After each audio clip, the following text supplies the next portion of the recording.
हरे कृष्णा। जगत गुरु श्रील प्रभुपाद की जय। अनंत कोटि वैष्णवों की जय। हम भगवत गीता के 9वें अध्याय का अध्ययन कर रहे हैं। इस अध्याय का नाम है परम गुह्य ज्ञान। इस अध्याय में भगवान अनन्य भक्ति का गुणगान कर रहे हैं।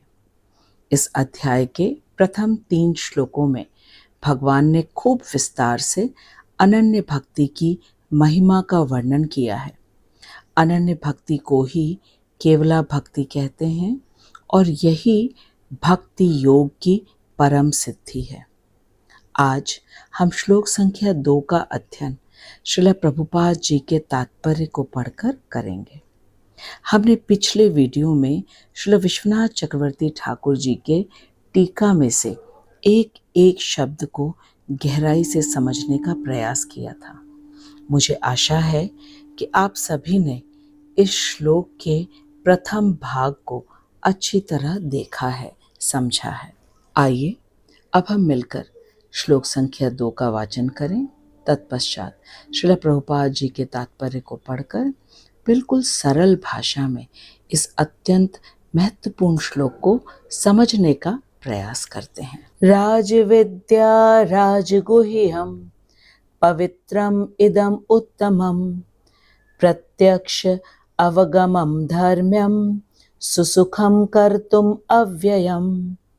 राजविद्या राजगुह्यं पवित्रम् इदम् उत्तमं प्रत्यक्ष अवगमं धर्म्यं सुसुखं कर्तुम् अव्ययम्। राजविद्या राजगुह्यं पवित्रम् इदमुत्तमं प्रत्यक्ष अवगमं धर्म्यं सुसुखं कर्तुम् अव्ययम्।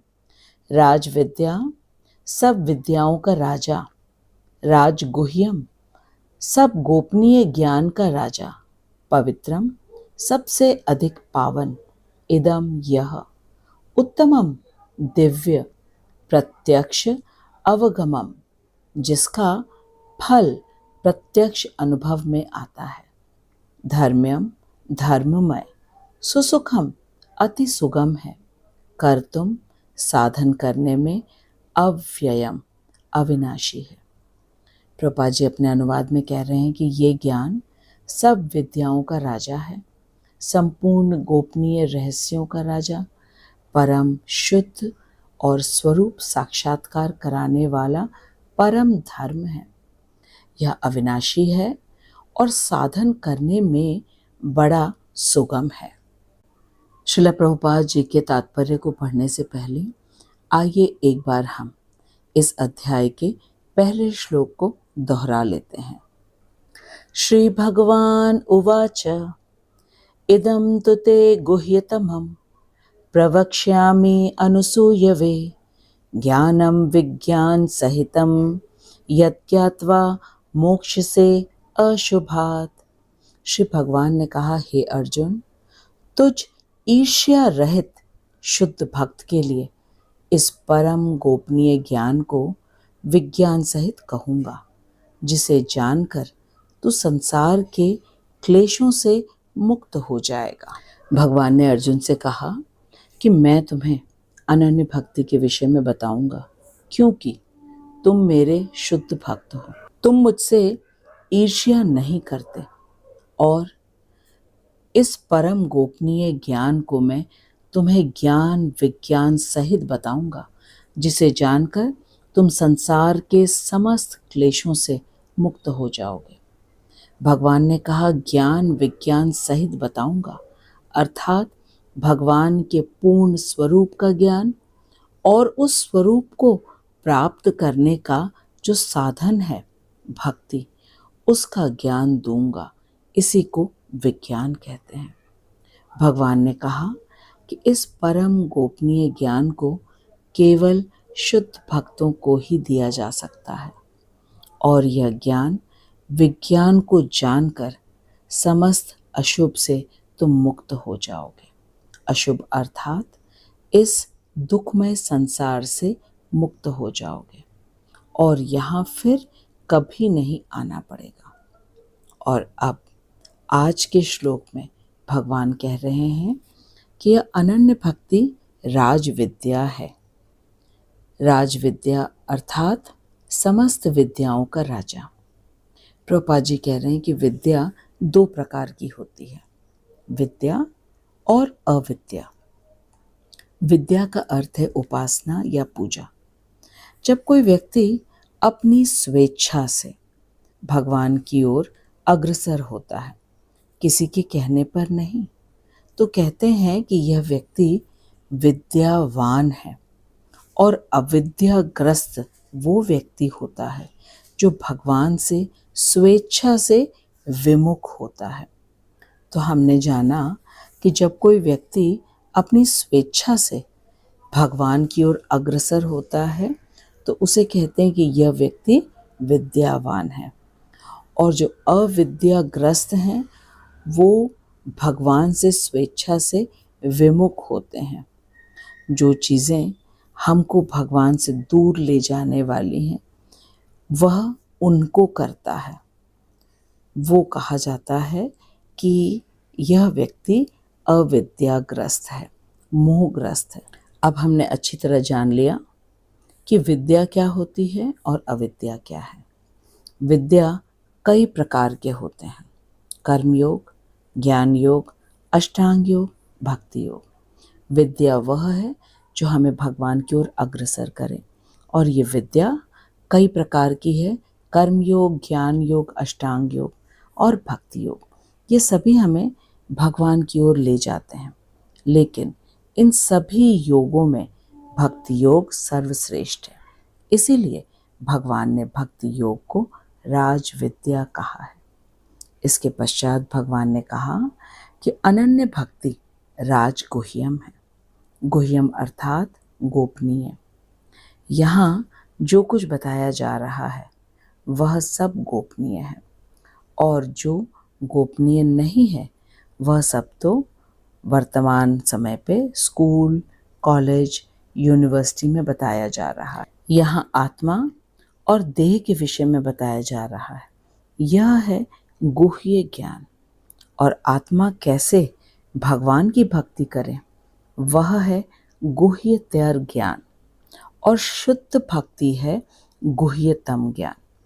आत्मा और देह के विषय के जो ज्ञान है उसे गुह्य कहते हैं, और आत्मा कैसे भगवान की भक्ति करे वह गुह्यतर है, और शुद्ध भक्ति को गुह्यतम ज्ञान कहते हैं, जो कि सबसे ज़्यादा गोपनीय है।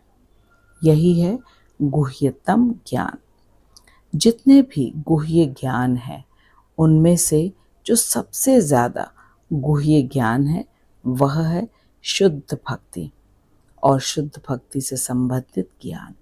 इसीलिए इसे परम गुह्य कहा गया है। परम गुह्य अर्थात राजगुह्य।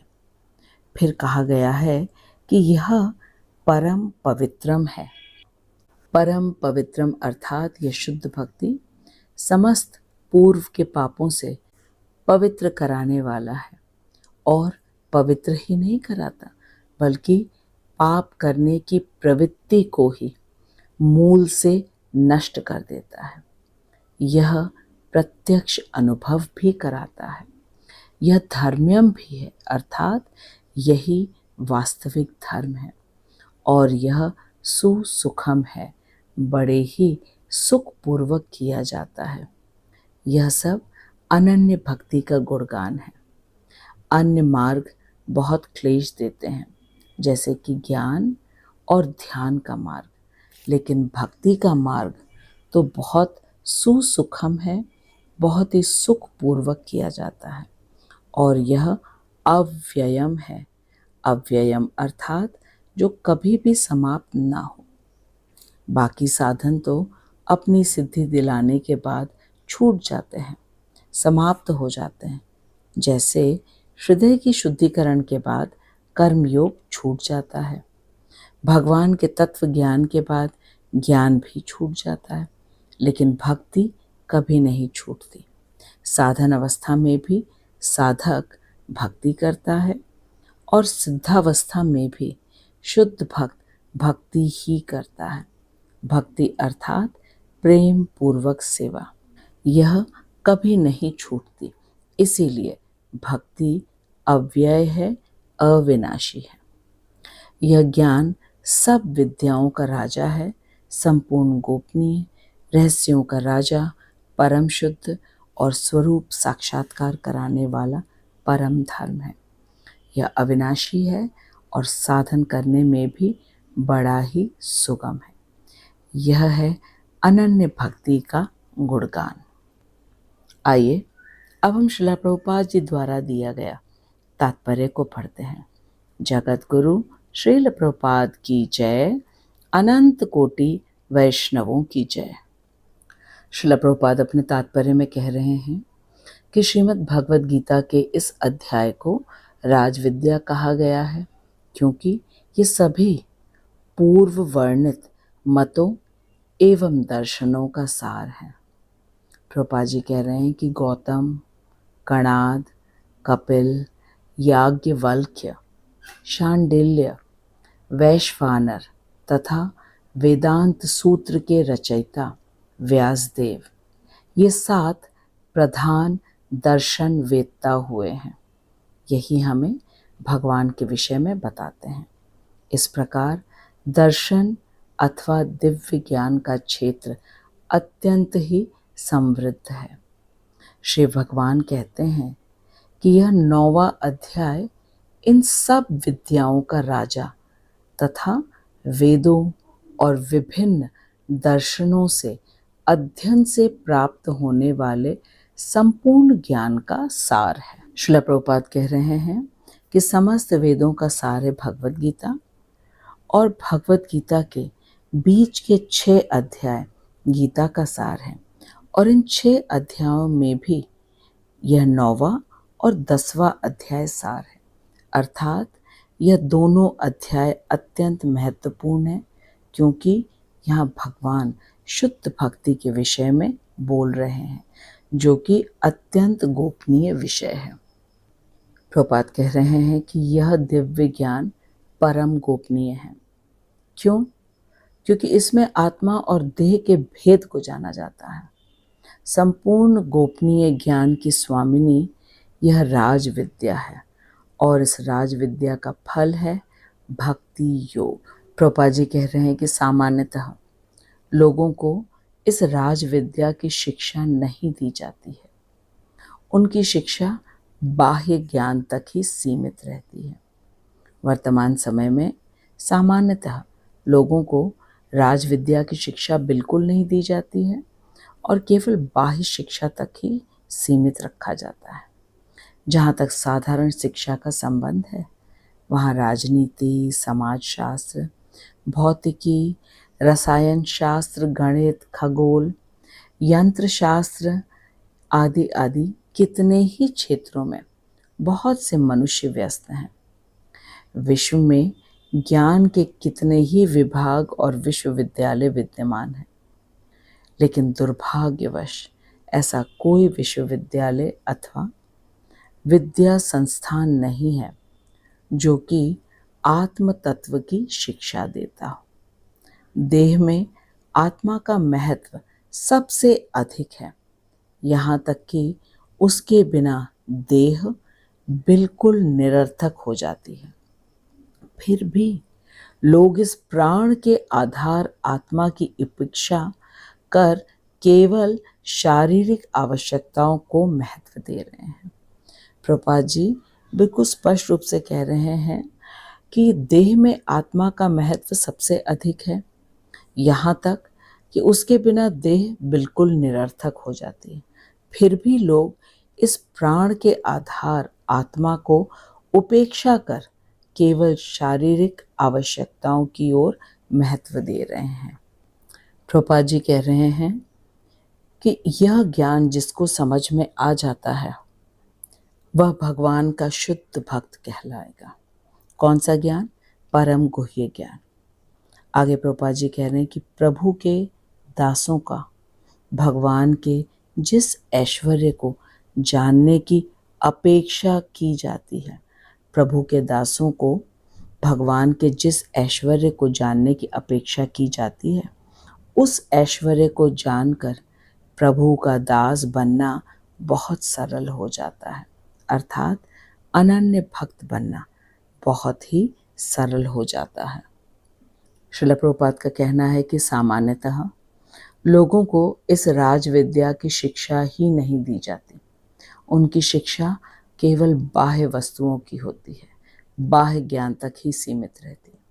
जहाँ तक साधारण शिक्षा का संबंध है, राजनीति, समाजशास्त्र, भौतिकी, रसायन शास्त्र, गणित, खगोल, यंत्र शास्त्र आदि आदि कितने ही क्षेत्रों में बहुत से मनुष्य व्यस्त हैं। विश्व में ज्ञान के कितने ही विभाग और विश्वविद्यालय विद्यमान हैं, लेकिन दुर्भाग्यवश ऐसा कोई विश्वविद्यालय अथवा विश्व संस्थान नहीं है जो कि आत्म तत्व की शिक्षा देता हो। देह में आत्मा का महत्व सबसे अधिक है, यहाँ तक कि उसके बिना देह बिल्कुल निरर्थक हो जाती है, निष्क्रिय हो जाती है। फिर भी लोग इस प्राण के आधार आत्मा की उपेक्षा कर केवल और केवल शारीरिक आवश्यकताओं को महत्व दे रहे हैं। ये आत्मा इतनी महत्वपूर्ण है कि आत्मा के निकल जाने के बाद इस शरीर को मिट्टी कहते हैं और मिट्टी की कोई कीमत नहीं होती। उसे या तो जला दिया जाता है या उसे दफन कर देते हैं या पशुओं के भोजन के लिए छोड़ देते हैं।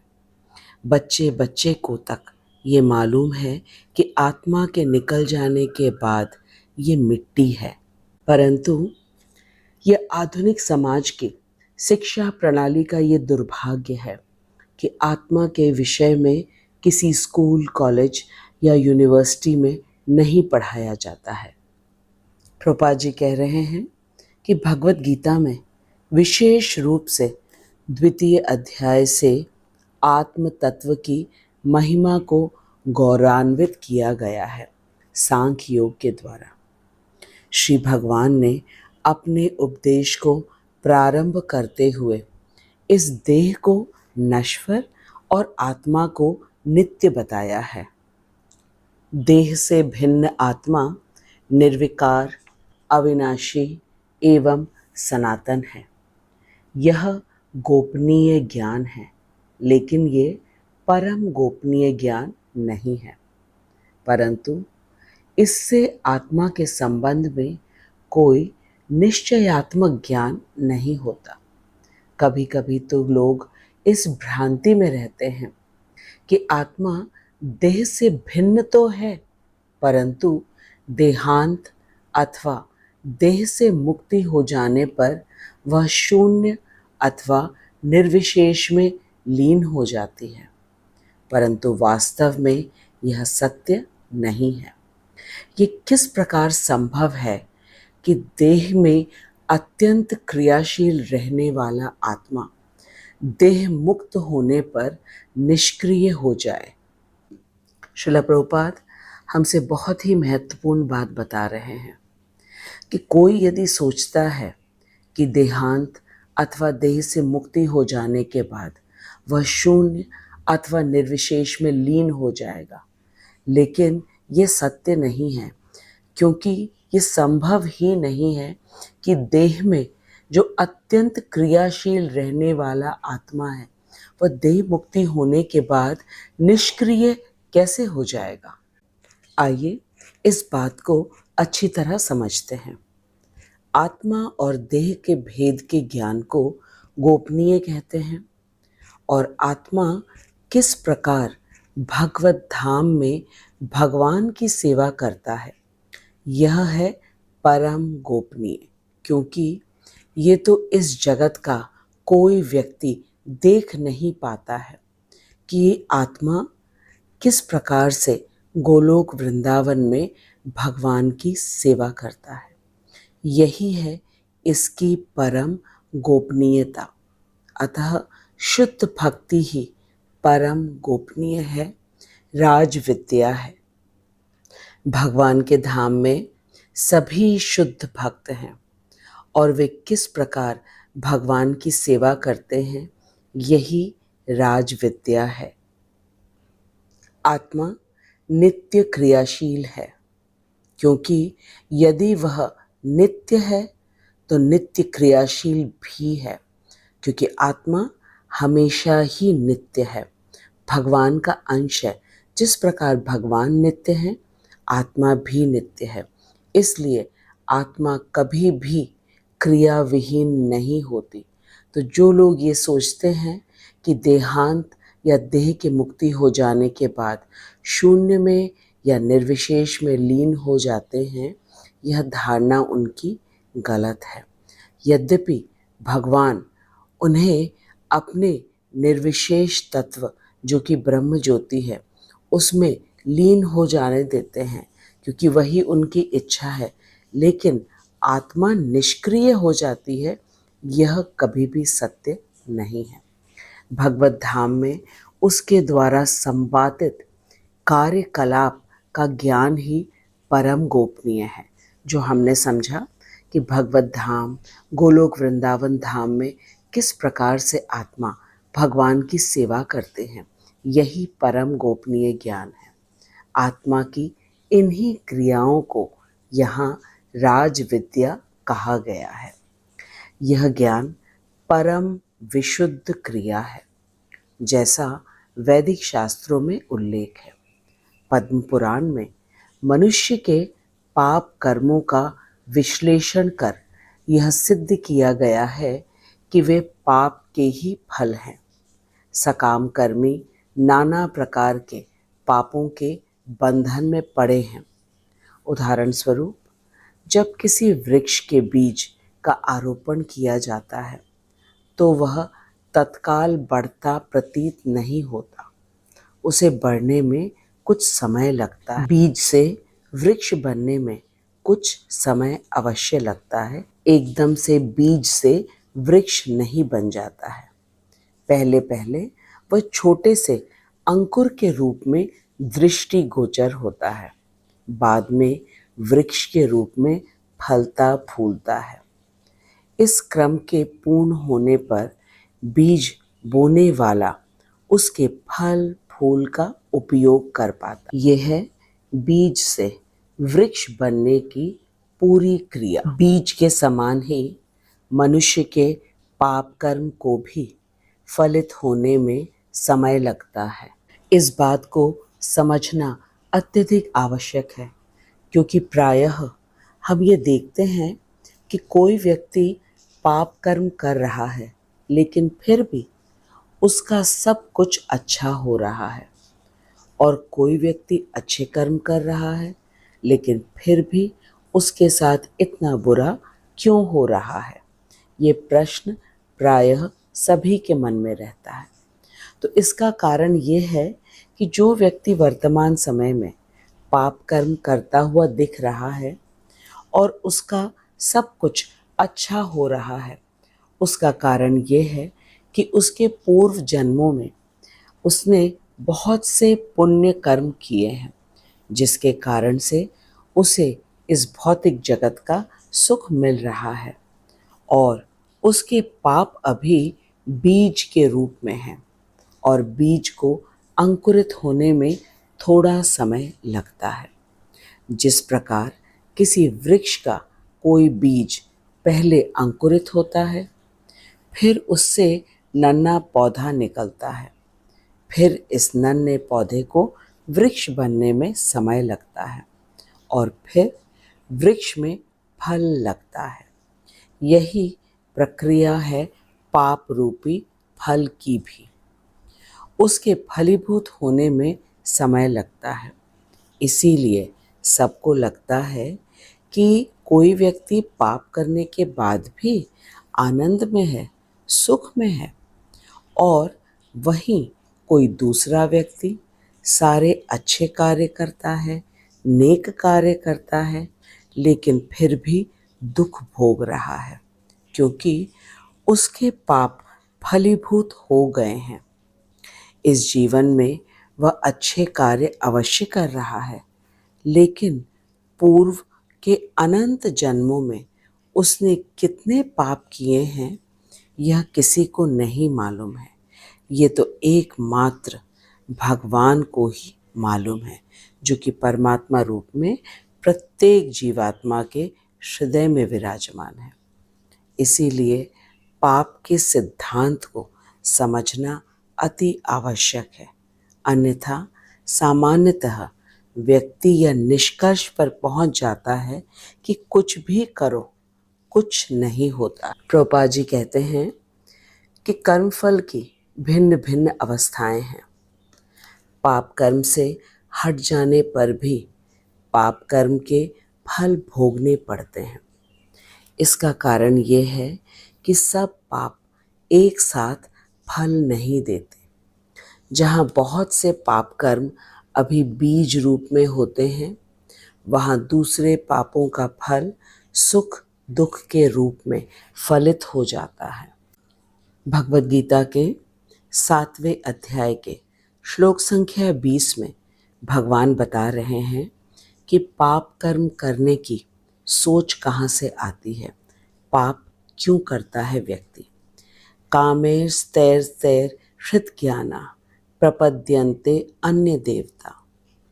कामनाओं ने जिनके ज्ञान को हर लिया है, वे ही अन्य देवताओं की शरण लेकर अपने स्वभाव के अनुरूप उपासना के विधि विधान का पालन करते हैं। भौतिक जगत में सुख भोगने की कामना ही पाप का मूल कारण है और व्यक्ति अपने पाप कर्मों के फल को सुख और दुख के रूप में भोगता रहता है। इन पाप कर्मों से बचने का जो मार्ग है, अब प्रभुपाद जी बता रहे हैं कि पाप कर्म से बिल्कुल हटकर और प्राकृत जगत के द्वंद्वों से मुक्त होकर जो पूर्ण रूप से सत्कर्म परायण हो गया है, वह सज्जन भगवान श्री कृष्ण की भक्ति में निष्ठ हो जाता है। स्पष्ट रूप से हमें बताया जा रहा है कि जो भगवान की भक्ति में निष्ठ हो जाता है, वही व्यक्ति पाप कर्मों से हटता है। लेकिन इसके लिए प्राकृत जगत के द्वंद्वों से मुक्त होना अनिवार्य है। प्राकृत जगत के द्वंद्व हैं सुख दुख, लाभ हानि, मान अपमान, जय पराजय। इन सब से दूर होकर केवल जब व्यक्ति भगवान की प्रसन्नता के लिए समस्त कार्य करता है, तब वह भक्ति में निष्ठ हो पाता है, भक्ति में दृढ़ हो पाता है। प्रभुपाद जी कह रहे हैं कि भाव ये है कि जो भक्ति योग के परायण है, वे पुरुष संपूर्ण पापों से मुक्त हो चुके हैं। भगवत भक्ति से भगवत दासों का प्रारब्ध, संचित, बीज और क्रियमाण सब प्रकार का पाप कर्म फल शनैः शनैः नष्ट हो जाता है। कितनी महत्वपूर्ण बात बताया जा रहा है कि अनन्य भक्ति से जो भगवत भक्त हैं और उनके समस्त प्रारब्ध, संचित, बीज, ये सब कुछ नष्ट हो जाते हैं केवल अनन्य भक्ति करने से। अतः भगवत भक्ति में बड़ी ही पावनकारी शक्ति है। इसी को यहाँ पवित्रम उत्तमम अर्थात परम पवित्र कहा गया है। अनन्य भक्ति परम पवित्र है, जो समस्त पापों को नष्ट कर देती है, चाहे वो प्रारब्ध के रूप में हो, संचित हो, बीज हो, कूट हो, कुछ भी, सब कुछ नष्ट कर देती है। यही अनन्य भक्ति की महिमा है। अनन्य भक्ति अत्यंत शक्तिशाली है। श्रील प्रभुपाद हमें उत्तम शब्द की व्याख्या कर रहे हैं। प्रभुपाद कह रहे हैं कि तम का अर्थ प्राकृत जगत या अंधकार होता है। अतः उत्तम उस तत्व का वाचक है जो प्राकृत क्रियाओं से परे है। तम अर्थात अंधकार या प्राकृत जगत, और उत्तम है जो प्राकृत जगत या प्राकृत क्रियाओं से परे है। अभी हमने जाना कि कामनाएं ही व्यक्ति को पाप कराता है। लेकिन यदि कामनाएं रखकर भी व्यक्ति किसी प्रकार से भगवान की भक्ति की क्रियाओं में लग जाता है, तब उसके पाप और पाप करने की प्रवृत्ति तक मूल से नष्ट हो जाता है। यही है भगवान की अनन्य भक्ति की महिमा। अब हम समझते हैं कि ये भक्त की सभी क्रियाएं किस प्रकार अप्राकृत होती हैं। अप्राकृत का अर्थ है जो प्राकृत नहीं है, अर्थात जो भौतिक विषय वासना से रहित है।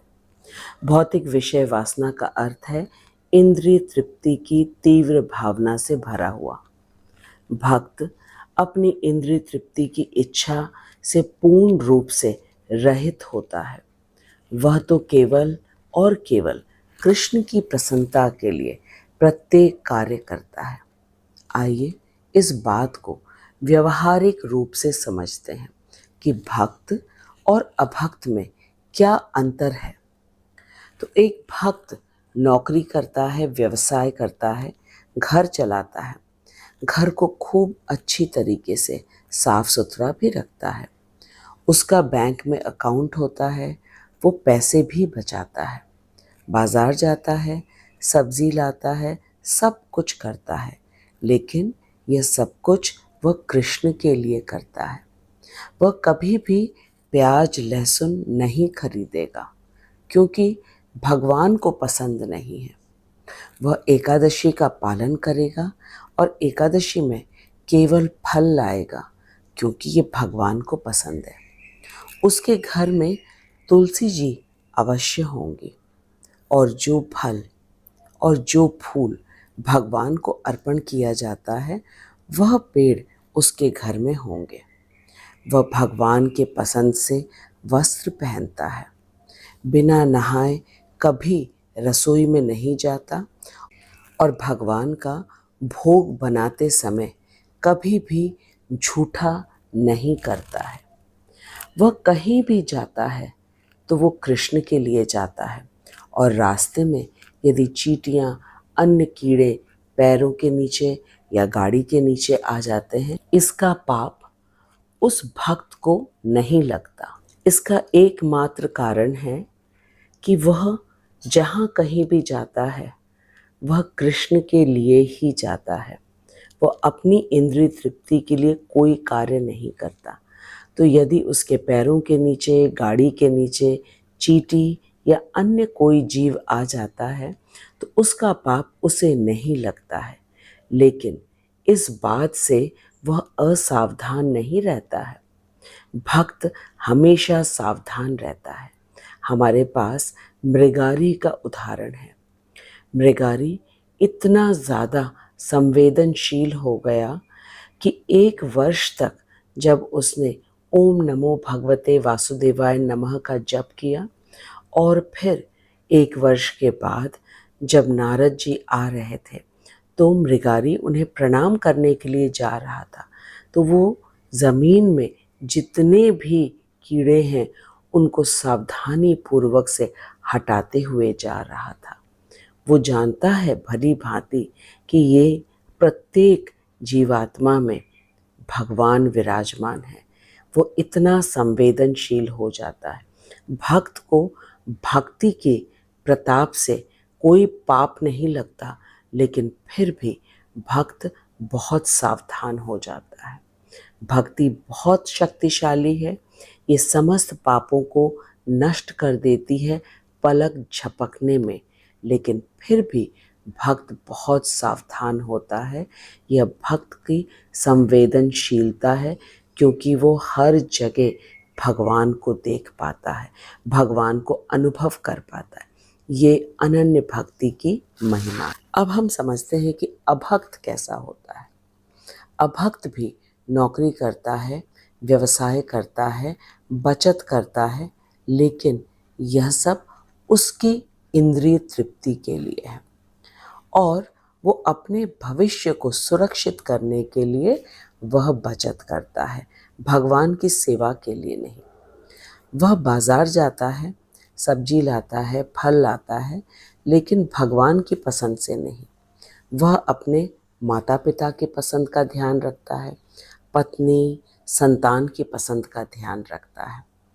उसके घर में तरह तरह के पेड़ होते हैं, अलग अलग फूलों के, अलग अलग पत्तियों वाले, लेकिन ये पत्तियां भगवान को नहीं चढ़ती हैं। यही भक्त और अभक्त में अंतर है।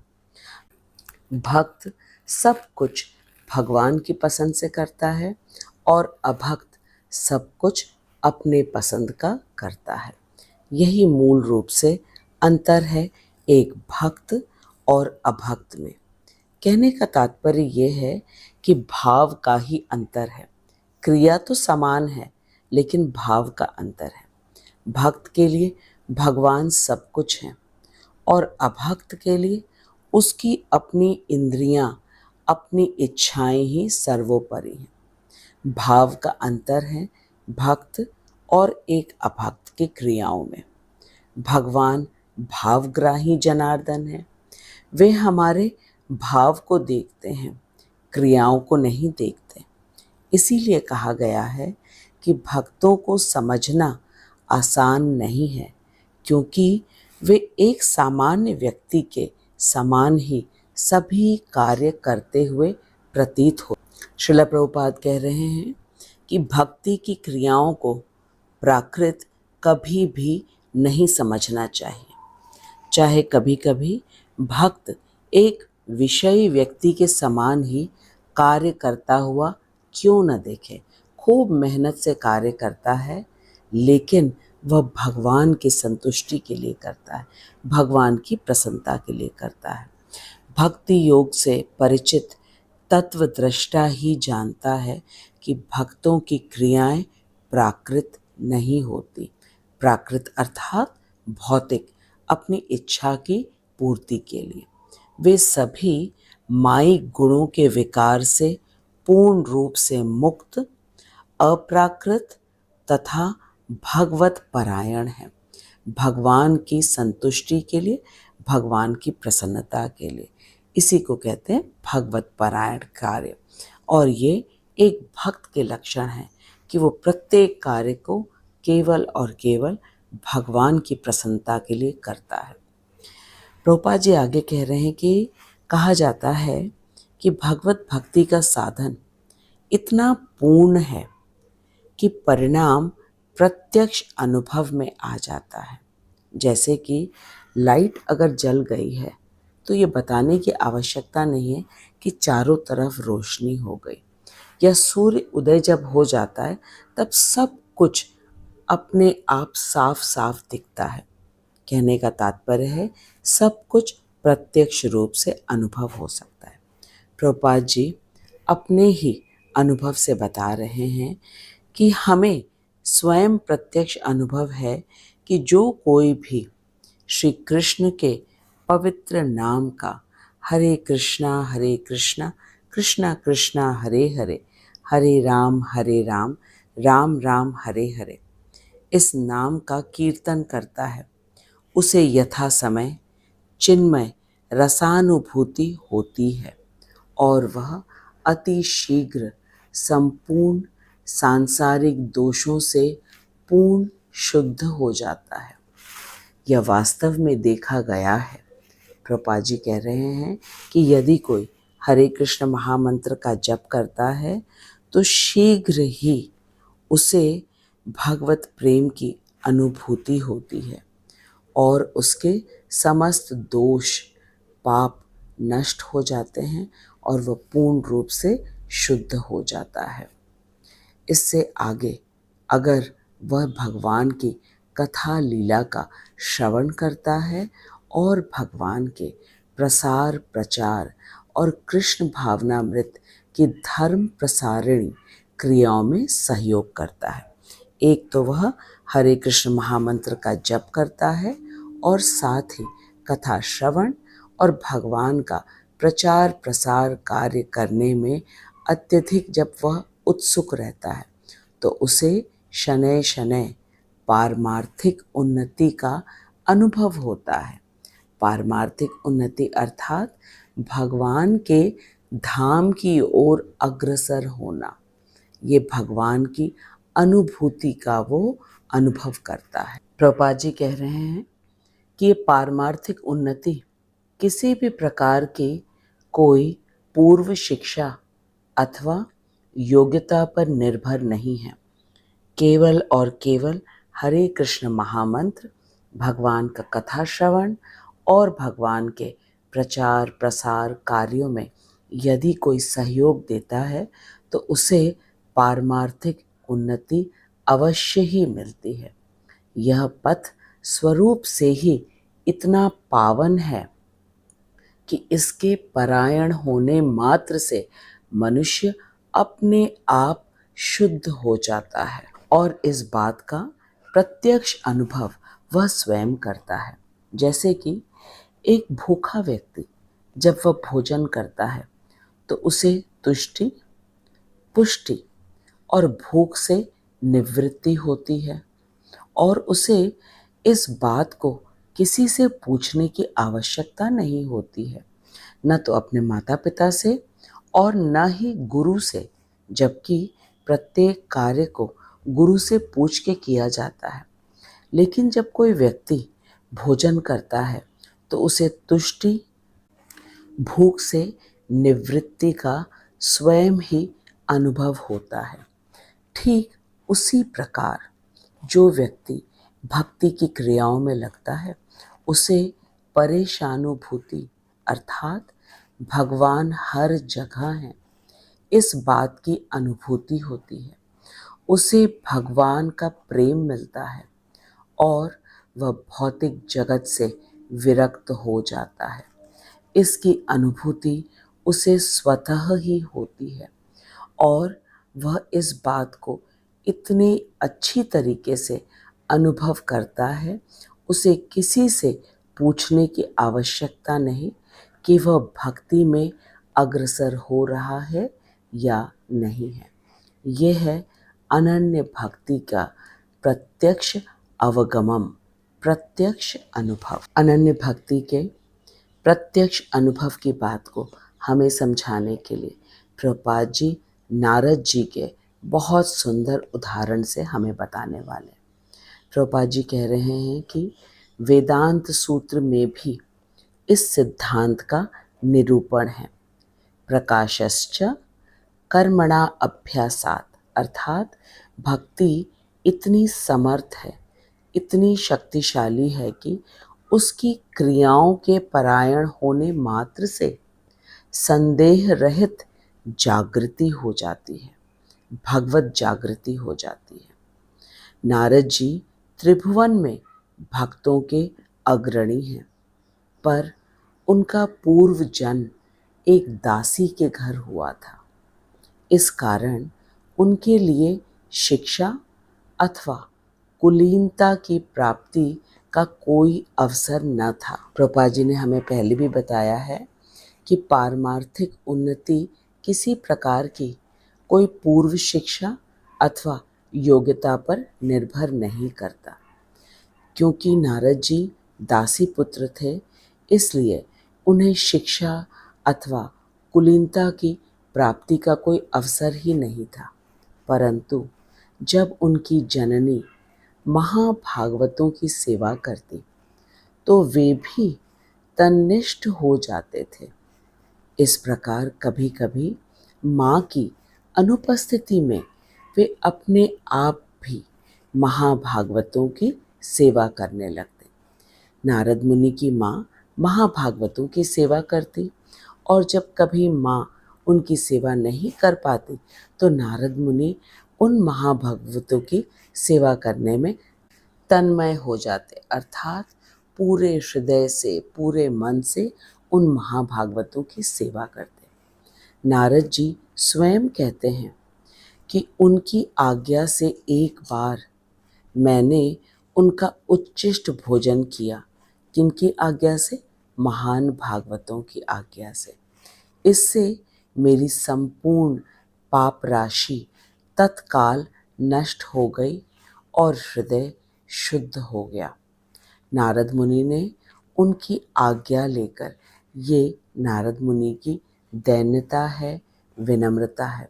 वो कह रहे हैं कि उनकी आज्ञा लेके उन महान भागवतों का उच्चिष्ट भोजन किया नारद जी ने, और इससे उनका समस्त पाप नष्ट हो गया और हृदय शुद्ध हो गया। उस समय नारद जी कह रहे हैं कि मुझे योगी का स्वभाव अति प्रिय लगने लगा।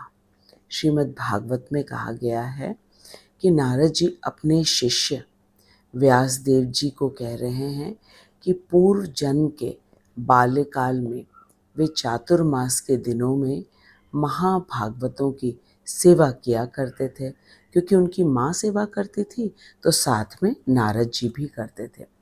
इस प्रकार उन्हें उन संतों का अंतरंग संग सुलभ हो गया, उन महाभागवतों का संग सुलभ हो गया। कभी कभी वे ऋषि अपने पात्रों में उच्चिष्ट भोजन छोड़ देते। पात्र धोते समय बालक नारद जी के हृदय में उस उच्चिष्ट के आस्वादन की तीव्र इच्छा उठती। अतः उसने इसके लिए उन महान भागवतों से अनुमति की याचना की। महज्जनों की अनुमति से उसने उनका वह प्रसाद खा लिया और परिणाम में संपूर्ण पापों से मुक्त हो गए। महज्जनों के प्रसाद को ग्रहण करने से समस्त पाप शनैः शनैः नष्ट हो जाते हैं और हृदय शुद्ध हो जाता है तथा उसमें भगवत कथा की रुचि उजागर हो जाती है। महाभागवत नित्य निरंतर भक्ति भाव से श्रवण, कीर्तन आदि का रसास्वादन करते हैं। उसी रुचि का उन्मेष होने पर नारद जी भी भगवत कथा के श्रवण कीर्तन के लिए अति उत्कंठित हो गए। इस प्रकार स्पष्ट है कि साधु संग से ही उनमें भगवत भक्ति के लिए लौल्यम अर्थात लालच का उदय हुआ। इसमें वे वेदांत सूत्र से प्रमाण प्रस्तुत कर रहे हैं। नारद जी हमें वेदांत सूत्र से प्रमाण प्रस्तुत कर रहे हैं कि किस प्रकार साधु संग करने से भगवत भक्ति प्राप्त होती है। भगवत भक्ति प्राप्त करने के लिए मन में लालच आ जाता है। प्रकाशश्च कर्मणा अभ्यासात्, जो भगवत भक्ति में अनन्य भाव से निष्ठ है उस भक्त के हृदय में संपूर्ण तत्व अपने आप ही स्फुरित हो जाता है। इसका नाम प्रकाशः अथवा प्रत्यक्ष अनुभूति है। नारद जी के उदाहरण से हमने कितनी अच्छी तरह समझा पारमार्थिक उन्नति के लिए किसी भी पूर्व शिक्षा या योग्यता की कोई आवश्यकता नहीं। जिस प्रकार नारद जी के उदाहरण से हमने समझा वे दासी पुत्र थे और उनके लिए कोई भी कुलीनता या शिक्षा प्राप्त करने का कोई भी अवसर ही नहीं था, लेकिन महान भागवतों की सेवा प्राप्त करके उन्होंने अपने हृदय में भगवत प्राप्ति के लिए उत्कंठा लौल्यम जागृत कर लिया। केवल महान संतों का उच्चिष्ट ग्रहण करके उनकी आज्ञा से उन्होंने उच्चिष्ट ग्रहण किया। यह है भगवत कृपा जो कि महान संतों के द्वारा ही हमें मिलती है। नारद जी की कथा से पूर्ण रूप से हमें पता चल गया कि वे एक दासी पुत्र थे, इसलिए उन्हें विद्यालय जाने का कोई अवसर नहीं था। वे केवल माता की सहायता किया करते थे। सौभाग्यवश माँ ने भक्तों का कुछ सेवा कार्य कर लिया। बालक नारद को भी यह अवसर मिला और इस प्रसंग में प्राप्त सत्संग के द्वारा धर्म के परम लक्ष्य भक्ति योग की उपलब्धि हो गई। धर्म का परम लक्ष्य है भक्ति योग और वह महान भागवतों की सेवा करके ही प्राप्त होता है। श्रीमद् भागवत का कथन है कि सामान्यतः धार्मिक मनुष्य भी प्रायः ये नहीं जानते कि धर्म का परम लक्ष्य भक्ति योग ही है। साधारण रूप से स्वरूप साक्षात्कार के पथ को जानने के लिए वैदिक ज्ञान आवश्यक है। स्वरूप साक्षात्कार अर्थात कि हम कौन हैं, ये वैदिक ज्ञान से ही प्राप्त होता है। परंतु नारद जी को वैदिक सिद्धांतों की शिक्षा के बिना भी वैदिक स्वाध्याय के परम प्रयोजन की प्राप्ति हो गई। वैदिक स्वाध्याय का परम प्रयोजन है भक्ति, और किसी शिक्षा के बिना नारद जी को ये भक्ति मिल गई। भक्ति पथ इतनी समर्थ है कि धार्मिक पद्धति का नियमित पालन किए बिना भी परम संसिद्धि हो सकती है। वेदों में प्रमाण है, आचार्यवान पुरुषो वेद, अर्थात जिसे महान आचार्यों का सत्संग प्राप्त है वह पुरुष विद्या वेद विहीन होने पर भी साक्षात्कार के लिए पर्याप्त ज्ञान प्राप्त कर सकता है। कितनी महत्वपूर्ण बात प्रभुपाद जी ने हमें बता दिया कि जिसे महान आचार्यों का भगवत संग सत्संग प्राप्त है वह पुरुष विद्या वेद विहीन होने पर भी साक्षात्कार के लिए पर्याप्त ज्ञान प्राप्त कर सकता है।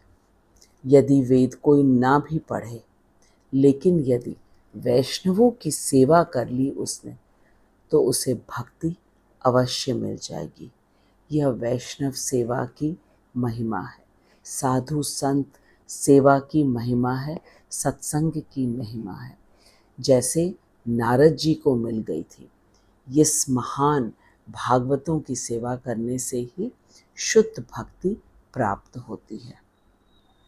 अब हमने अच्छी तरह जाना साधु संग सत्संग की महिमा को। अब प्रभुपाद जी कह रहे हैं कि यह अनन्य भक्ति बहुत ही सुख साध्य है। भक्ति योग का स्वरूप है श्रवण कीर्तन विष्णु। श्री भगवान का श्रवण कीर्तन करने अथवा प्रामाणिक आचार्यों के भक्ति ज्ञान परक दार्शनिक प्रवचनों को सुनने मात्र से भक्ति का संपादन हो जाता है। और हम सब कितने सौभाग्यशाली हैं कि हमारे पास श्रीला प्रभुपाद, राधा गोविंद महाराज और मेरे शिक्षा गुरु हिज ग्रेस हरिमोहन दास प्रभु जी के ज्ञान परक दार्शनिक प्रवचन इतने सारे हैं हमारे पास, अनगिनत है। सत्संग में बैठने से यह सब शिक्षा सुलभ हो जाता है। फिर श्री भगवान के स्वादिष्ट प्रसाद का आस्वादन किया जा सकता है। भगवान का सत्संग हम सुने, अपने गुरुओं के माध्यम से, श्री वचनों से, उनके श्री मुख से, और प्रसाद को ग्रहण करें। कितना ही ये सुखपूर्वक आसानी से कोई भी कर सकता है। इस प्रकार भक्ति योग सब अवस्थाओं में ही आह्लाददायी है। परम दरिद्रता की अवस्था में भी भक्ति योग का साधन हो सकता है। भगवान किसी को ये नहीं कहते कि तुम धनी नहीं हो तो तुम्हारी सेवाओं को हम स्वीकार नहीं करेंगे। भक्ति के कार्य अत्यंत ही सुखपूर्वक किए जा सकते हैं। भक्ति रसामृत सिंधु में एक बहुत अच्छी कथा आती है कि एक भक्त के मन में भगवान को खीर अर्पण करने की इच्छा हुई, लेकिन वह दरिद्र था, उसके पास कुछ नहीं था, लेकिन मन की ऐसी तीव्रता थी कि वो भगवान को खीर अर्पण करना चाहता था। मन ही मन उसने खीर बनाने की प्रक्रिया को आरंभ कर दिया। फिर उसने सोचा कि देखूं खीर ठंडी हुई कि नहीं। तो जब वो अपनी उंगली को खीर में डुबोया, सब मानसिक चिंतन है, तो उसकी उंगली जल गई। और इससे यह पूर्ण रूप से सिद्ध होता है कि भगवान हमारी मानसिक क्रियाओं को भी स्वीकार करते हैं। हमें करने की भी आवश्यकता नहीं है, लेकिन अगर हम मन से तीव्रता से भगवान की सेवा के लिए सोचते हैं तो भगवान उसे स्वीकार कर लेते हैं। भगवान एक तुलसी दल, एक चुल्लू जल से प्रसन्न हो जाते हैं। हमने देखा था कि गजेंद्र ने अपनी सूंड में एक चुल्लू जल लेकर के भगवान का अभिषेक किया, एक उसने कमल का फूल लेकर के भगवान को अर्पण किया। इस प्रकार से भगवान अति प्रसन्न हो जाते हैं। और एक तुलसी दल से तो भगवान बिक जाते हैं, क्योंकि वे कहते हैं कि उनके वैकुंठ धाम में, गोलोक वृंदावन धाम में कुछ ऐसा नहीं है जो तुलसी जी के बराबर हो। ये है महानता, भगवान के भक्त वत्सल गुण हैं। और भगवान छोटी से छोटी चीज़ में बहुत प्रसन्न हो जाते हैं। एक तुलसी दल पर तो वो पूर्ण रूप से बिक जाते हैं और कहते हैं कि मेरे पास इसके बदले में कुछ भी देने को नहीं है।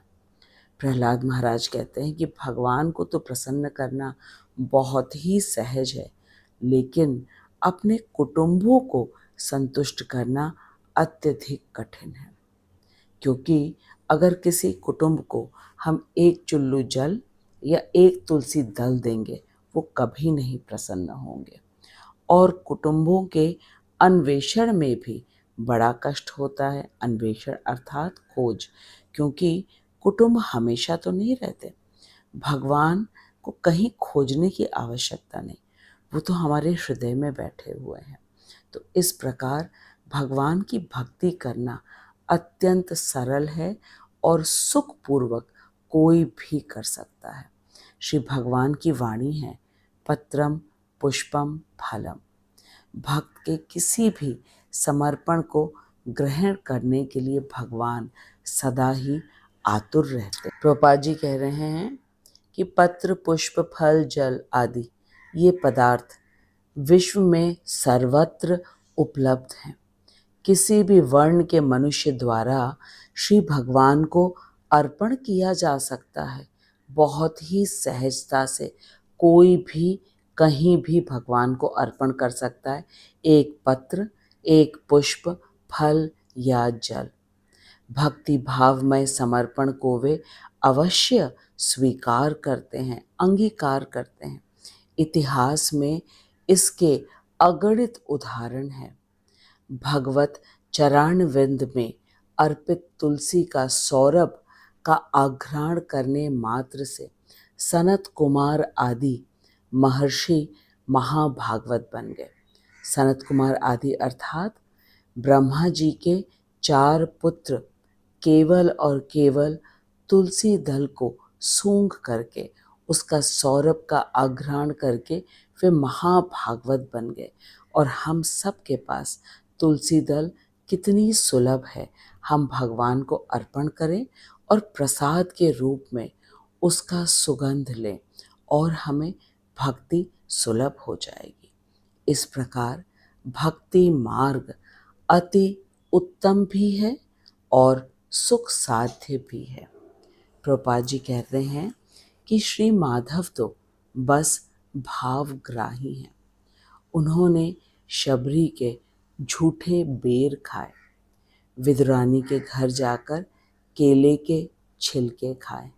इससे बढ़कर और क्या उदाहरण हो सकता है कि भगवान भावग्राही हैं, भगवान भक्त वत्सल हैं और भक्ति कोई भी कर सकता है। कितना सरल है और सुखपूर्वक किया जाए। अब हम सब के मन में पूर्ण रूप से यह निश्चय हो गया कि भक्ति सबसे ज़्यादा सरल है और सुखपूर्वक किया जा सकता है। अब प्रभुपाद जी हमें बता रहे हैं कि भक्ति शाश्वत है। तो प्रभुपाद जी कह रहे हैं भक्ति शाश्वत है और नित्य है। इस श्लोक में ही कहा गया है अव्ययम है भक्ति। और मायावादी दार्शनिकों का मत इससे खंडन हो जाता है। मायावादी कभी कभी नाम मात्र की भक्ति को स्वीकार कर लेते हैं और मोक्ष होने तक उसका आचरण किया करते हैं, परंतु अंत में भक्ति को त्याग कर वे भगवान से एक हो जाते हैं। कहने का तात्पर्य है कि मायावादी कहते हैं शुरुआत में जब आपका मन भगवान में केंद्रित नहीं हो पा रहा है तब आप भगवान को फूल देकर, एक फल देकर पूजा कर सकते हो अपना ध्यान केंद्रित करने के लिए। लेकिन जैसे जैसे आप अग्रसर होते हो तब भगवान के निराकार स्वरूप में ही ध्यान लगाना चाहिए, क्योंकि उनका मानना है कि भगवान निराकार है। और इन मायावादियों का कथन इस कथन से पूर्ण रूप से ध्वस्त हो जाता है कि भक्ति योग शाश्वत है, नित्य है, सनातन है, अव्यय है। ऐसी क्षणिक स्वार्थ प्रेरित भक्ति को शुद्ध भक्ति योग नहीं कहा जाता। जो मायावादी कहते हैं कि शुरू में पत्र से पुष्प से भगवान की सेवा कर लो, बाद में तो निराकार ब्रह्म में ही ध्यान लगाना है, इसी को कहा गया है क्षणिक स्वार्थ प्रेरित भक्ति। ये शुद्ध भक्ति नहीं है। सच्चा भक्ति योग तो मोक्ष हो जाने पर भी पूर्ववत चलता रहता है। वैकुंठ जगत में प्रविष्ट होकर भक्त वहाँ भी भगवत सेवा के ही परायण रहता है।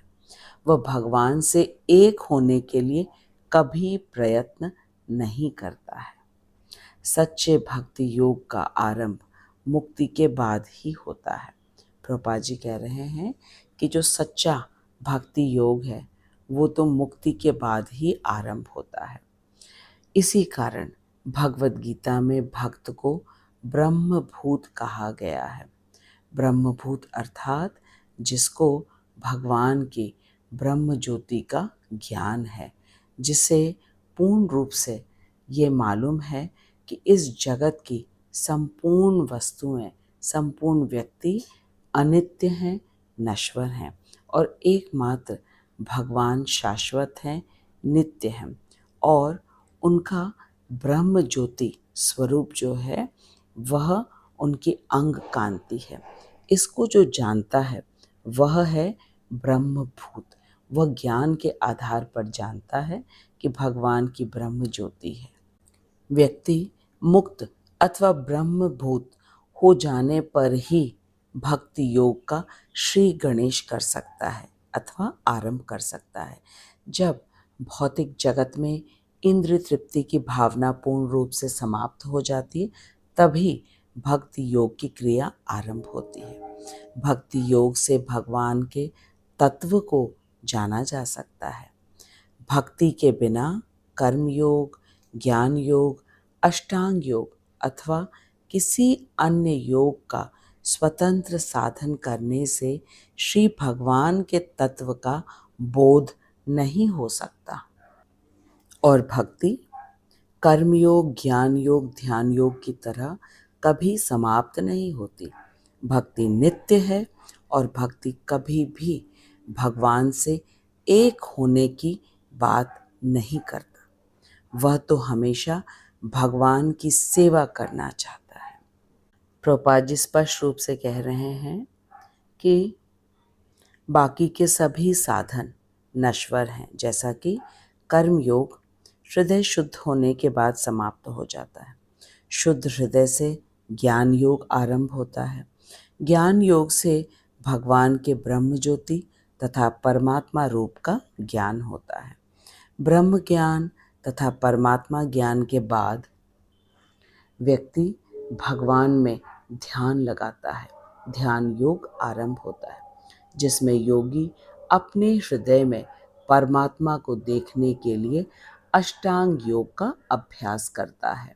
तो हमने देखा कि योग नामक सीढ़ी के 4 पादान हैं।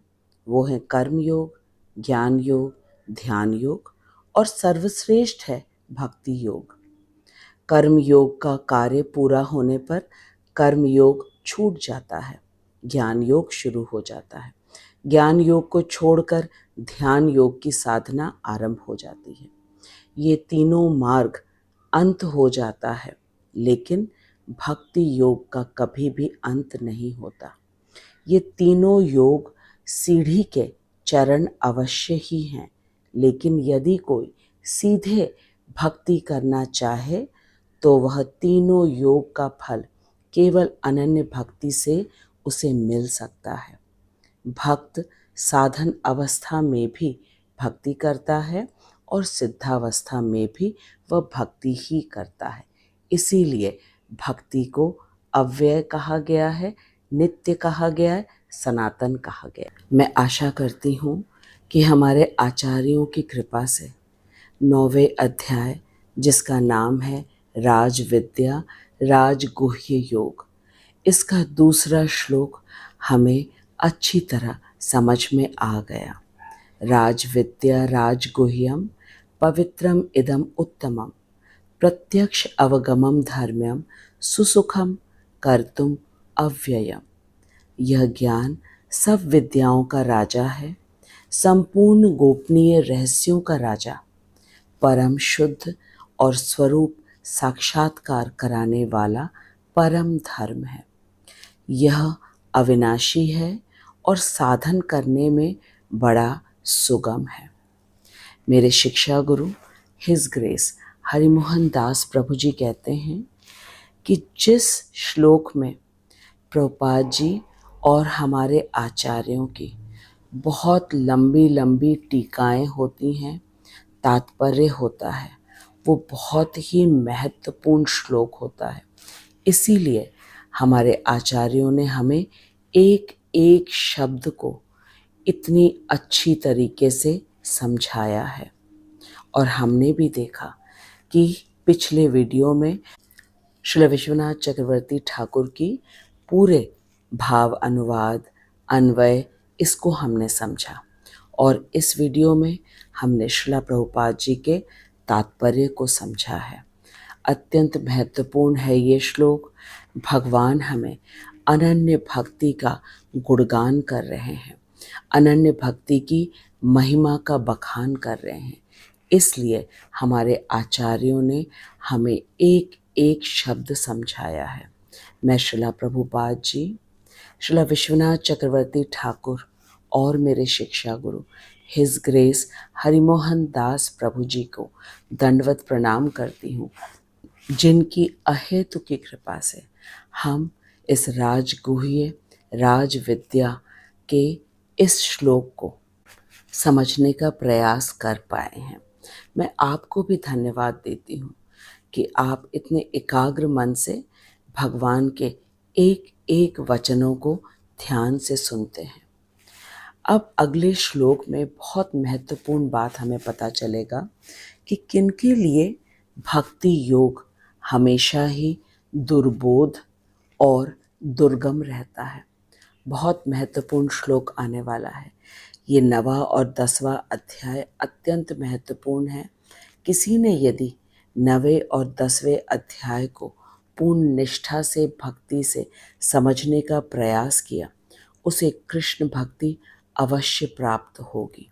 ऐसा मेरे शिक्षा गुरु हिज ग्रेस हरिमोहन दास प्रभु जी कहते हैं। तो अगले श्लोक में हमें ये पता चलेगा कि वे कौन से लोग हैं जिनके लिए भक्ति हमेशा ही दुर्बोध और दुर्गम रहता है। जानने के लिए अगले वीडियो की प्रतीक्षा कीजिए। तब तक आप खूब प्रेम से हरे कृष्ण महामंत्र का जप करिए। इस वीडियो को खूब प्रेम से देखिए, बार बार देखिए। कमेंट बॉक्स में अवश्य ही लिखिएगा यदि आपके मन में कोई प्रश्न हो, और ये भी लिखिएगा कि अनन्य भक्ति का गुणगान सुनकर के आपको कैसा लग रहा है। और सदा जप करिए और प्रसन्न रहिए। जगत गुरु श्रील प्रभुपाद की जय। अनंत कोटि वैष्णवों की जय। हरे कृष्णा।